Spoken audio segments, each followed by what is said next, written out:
এমন এক বাস্তবতা যার থেকে কেউ পলায়ন করতে পারবে না। প্রত্যেকটি প্রাণীকেই মৃত্যুর স্বাদ আস্বাদন করতে হবে। আল্লাহ তাআলা পবিত্র কালামে মাজিদে ইরশাদ করেন, কুল্লু নাফসিন যায়িকাতুল মাউত, প্রতিটি প্রাণী ওই মৃত্যুর স্বাদ আস্বাদন করবে। কুল ইন্নাল মাউতাল্লাযী তাফিররুনা মিনহু ফাইন্নাহু মুলাকীকুম, হে নবী আপনি বলে দিন, মৃত্যু যার থেকে তোমরা পলায়ন করছো সে অবশ্যই তোমাদের সাথে সাক্ষাৎ করবে। আইনামা তাকুনু ইউদরিকুমুল মাউত ওয়ালাউ কুনতুম ফি বুরুজিম মুশাইয়াদা, তোমরা যেখানেই থাকো না কেন মৃত্যু তোমাদেরকে পাকড়াও করবেই, যদিও তোমরা সুদৃঢ় দুর্গে অবস্থান করো। লিকুল্লি উম্মাতিন আজাল, ইযা জাআ আজালুহুম ফালা ইস্তাখিরুনা সাআতান ওয়ালা ইস্তাকদিমুন, প্রত্যেকটি জাতিরই মৃত্যুর জন্য একটি নির্ধারিত সময় রয়েছে। যখন সেই নির্ধারিত সময় চলে আসে তখন তার থেকে এক মুহূর্ত আগ পিছ করা হয় না। এই ক্ষণস্থায়ী পৃথিবী যাকে নিয়ে তোমরা স্বপ্ন দেখছো, এই স্বপ্নের পৃথিবীও একদিন ধ্বংস হয়ে যাবে। কিয়ামতের সময় যখন নিকটবর্তী হবে তখন আল্লাহ সুবহানাহু ওয়া তাআলা নিজের দায়িত্বপ্রাপ্ত ফেরেশতাকে সিংহায় ফুৎকার দেওয়ার আদেশ দিবেন। অতঃপর ফেরেশতা সিংহায় ফুঁক দিবেন, ফলে পৃথিবী ও পাহাড় সমূহ উত্তোলিত হবে, চূর্ণ বিচূর্ণ হয়ে যাবে, আকাশ ফেটে টুকরো টুকরো হয়ে যাবে এবং নক্ষত্র সমূহ ঝরে পড়বে, সূর্য তার কিরণ হারিয়ে ফেলবে, সমুদ্রকে উত্তাল করে তোলা হবে। সেদিন কিয়ামতের ভূমিকম্প ও কিয়ামতের ভয়াবহ অবস্থা দেখে সকলেই মৃত্যুবরণ করবে। আল্লাহ তাআলা বলছেন, ইয়া আইয়ুহান নাসু ইত্তাকু রাব্বাকুম ইন্না যালযালাতাস সাআতি শাইউন আযীম يوم ترونها تذهل كل مرضعة عما رضعت وتضع كل ذات حمل حملها وترى الناس سكارى وما هم بسكارى ولكن عذاب الله شديد। হে মানুষ, তোমরা তোমাদের প্রতিপালককে ভয় করো, নিশ্চয়ই কিয়ামতের প্রকম্পন এক ভয়ঙ্কর ব্যাপার।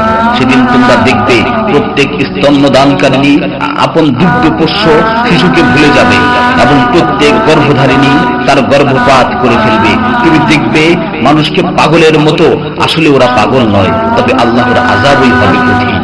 فإذا نفخ في الصور نفخة واحدة وحملت الأرض والجبال فدكتا دكة واحدة, অতঃপর যখন সিংহায় ফুঁক দেওয়া হবে একটি মাত্র ফুঁক, আর জমিন ও পর্বতমালাকে উত্তোলিত করা হবে এবং মাত্র একটি আঘাতে এগুলো চূর্ণ বিচূর্ণ হয়ে যাবে। ইযা সামাউ ফাতারাত ওয়া ইযাল কাওয়াকিবু ইনতাসারাত ওয়া ইযাল বিহারু ফুজ্জিরাত ওয়া ইযাল কুবুরু বু'সিরাত আলিমাত নাফসুম মা কদ্দামাত ওয়া আখখারাত, যখন আসমান বিদীর্ণ হবে, আসমান ফেটে টুকরো টুকরো হয়ে যাবে, আর যখন নক্ষত্রগুলো ঝরে পড়বে, আর যখন সমুদ্রগুলোকে উত্তাল করে তোলা হবে, আর যখন কবরগুলোকে উন্মোচিত করা হবে, তখন প্রত্যেকেই জানতে পারবে সে আগে কি পাঠিয়েছে এবং পরে কি পাঠিয়েছে। সেদিন কিয়ামতের ভয়াবহতায় আল্লাহ সুবহানাহু ওয়া তাআলা ব্যতীত প্রতিটি প্রাণী প্রাণ হারাবে।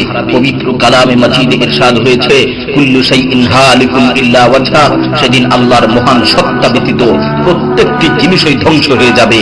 কুল্লু মান আলাইহা ফান ওয়া ইয়াবকা ওয়াজহু রাব্বিকা যুল জালালি ওয়াল ইকরাম, সেদিন জমিনের উপর যা কিছু রয়েছে সবই ধ্বংস হয়ে যাবে, আর শুধুমাত্র মহামহিম ও মহানুভব আল্লাহ সুবহানাহু ওয়া তাআলাই বাকি থাকবেন।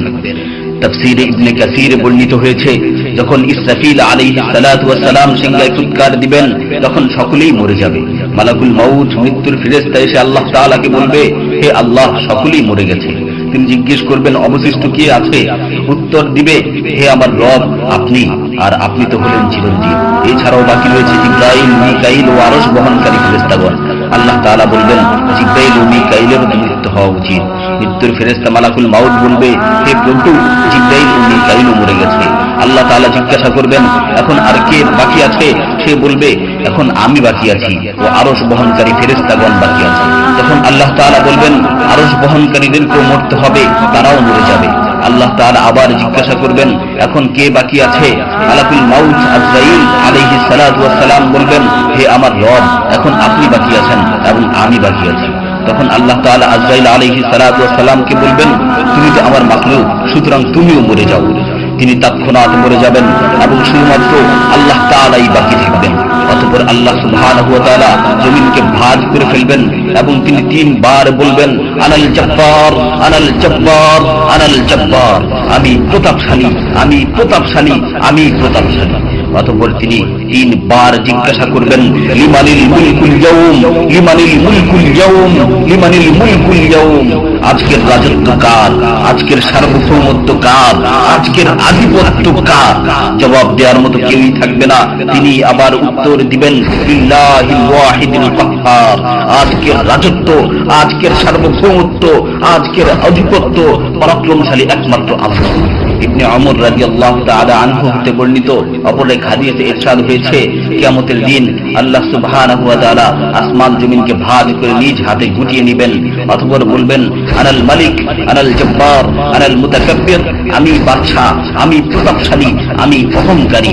আইনা মুলুকুল আরদ, আইনাল জব্বারুন, আইনাল মুতাকাব্বিরুন, দুনিয়ার রাজা বাদশারা কোথায়, দুনিয়ার প্রতাপশালীরা কোথায়, দুনিয়ার অহংকারকারীরা কোথায়? তখন আল্লাহ তাআলা সুউচ্চ কণ্ঠে 3 বার জিজ্ঞাসা করবেন, লিমানিল মুলকুল ইয়াউম, লিমানিল মুলকুল ইয়াউম, লিমানিল মুলকুল ইয়াউম, আজকের রাজত্ব কার, আজকের সার্বভৌমত্ব কার, আজকের আধিপত্য কার?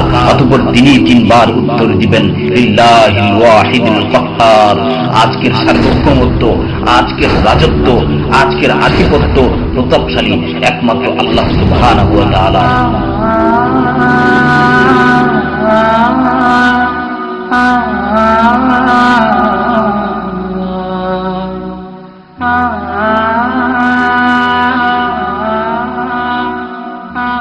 جمال الوجود بذكر الإله وتصفو الحياة